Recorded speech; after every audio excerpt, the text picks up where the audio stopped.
Your next NCERT in-text question of chapter Life Processes on page number 105 is: what are the different ways in which glucose is oxidized to provide energy in various organisms? In short, this can be a simpler question like what are the different ways of respiration, right? अगर आपको question आता है कि respiration के अलग अलग methods क्या हैं तो भी आंसर यही आएगा. ये थोड़ा कॉम्प्लेक्स घुमा के क्वेश्चन आ गया दैट किस वे से ग्लूकोज की ऑक्सीडेशन हो सकती है एनर्जी लेने के लिए अलग अलग ऑर्गेनिजम्स के अंदर. देन हमारे पास दो मेथड्स होते हैं, in the presence of oxygen और in the absence of oxygen.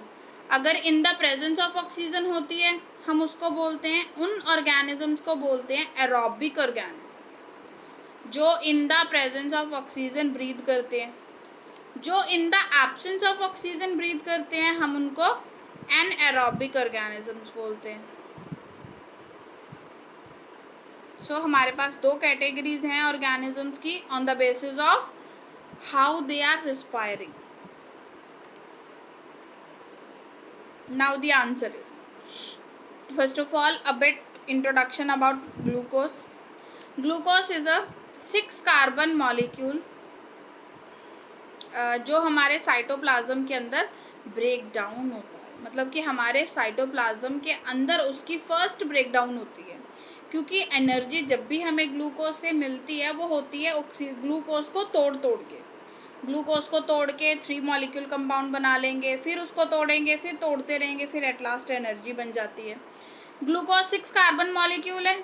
Cytoplasm के अंदर जब इसकी ब्रेकडाउन होती है ये कन्वर्ट हो जाता है into 3 carbon molecule.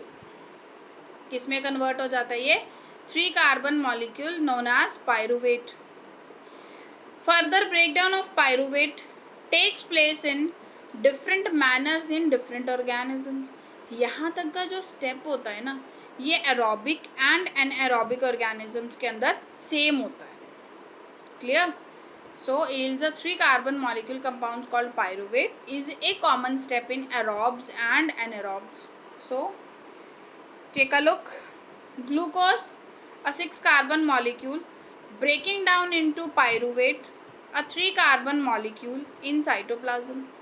Here we are not using any oxygen, so this step is a common step in aerobes and anaerobes, and this process is known as glycolysis. So pyruvate की उसके बाद in the absence of oxygen भी हो सकती है. in the lack of oxygen means same है इसका, absence of oxygen. in the presence of oxygen भी हो सकती है. सबसे पहले हम देखते हैं the absence of oxygen. Absence of oxygen की एग्जाम्पल है ईस्ट. ईस्ट के अंदर जब पायरूवेट ब्रेकडाउन होता है तो बनती है ethanol, carbon dioxide and energy. Ethanol is a 2 carbon compound. Ethanol एक 2 कार्बन कंपाउंड है, तो इसीलिए जो 3rd कार्बन होती है पायरूवेट की वो in the form of carbon dioxide बाहर निकल जाती है, प्लस एनर्जी बन जाती है. दूसरा in the lack of oxygen ये होता है जब हमारी बॉडी कोई हैवी वर्क करती है, कोई हैवी एक्सरसाइज कर रही है, कुछ रनिंग कर रही है, तो उस टाइम पे आप देखते हो कि हम फास्ट ब्रीथ करना शुरू कर देते हैं, बट फिर भी हमारी बॉडी की ऑक्सीजन रिक्वायरमेंट फुलफिल नहीं हो पाती. तो हमारी बॉडी एरोबिक की जगह एनएरोबिकली ब्रेकडाउन करना शुरू कर देती है, क्योंकि ऑक्सीजन पूरी नहीं हो रही, बट हमारी बॉडी कोई हैवी काम कर रही है तो एनर्जी ज़्यादा चाहिए. तो हमारी बॉडी सोचती है कि चलो ऑक्सीजन तो नहीं मिल रही है तो क्यों ना इन the absence of oxygen he breakdown कर ली जाए, जो मसल्स के अंदर होती है. देन हमारी बॉडी के अंदर बनता है lactic acid plus energy. Lactic acid is a 3 carbon compounds, so that's why in human muscles carbon dioxide is not forming. This one is the major difference between absence of oxygen yeast and muscle cells. Human muscle cells के अंदर यहाँ carbon dioxide बनती है, यहाँ carbon dioxide नहीं बनती. Clear? इसीलिए आपकी लेग्स में आपने देखा होगा क्रैम्प्स पड़ जाते हैं. Those cramps are because of lactic acid.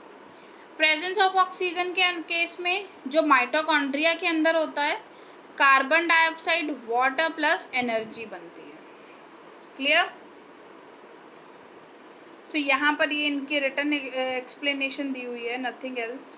Like anaerobic respiration के अंदर ये एब्सेंस ऑफ ऑक्सीजन में होता है, लाइक ईस्ट ड्यूरिंग फर्मेंटेशन, इसको फर्मेंटेशन प्रोसेस भी बोलते हैं, जहाँ पायरुवेट कन्वर्ट हो रही है into ethanol and carbon dioxide. Aerobic respiration के केस में जो पायरुवेट है वो ब्रेक डाउन करके 3 molecules of carbon dioxide and water बनाता है और एनर्जी रिलीज होती है, which is more than N aerobic respiration, which is quite obvious. Aerobic respiration के साथ ज़्यादा एनर्जी मिलती है comparative to anaerobic. Lack of oxygen, sometimes when there is a lack of oxygen, especially during vigorous activity in our muscles, pyruvate is converted into lactic acid, which is a 3 carbon molecule compound. Formation of lactic acid in muscles causes cramps. These are the different ways in which glucose is oxidized to provide energy. Clear? Thank you.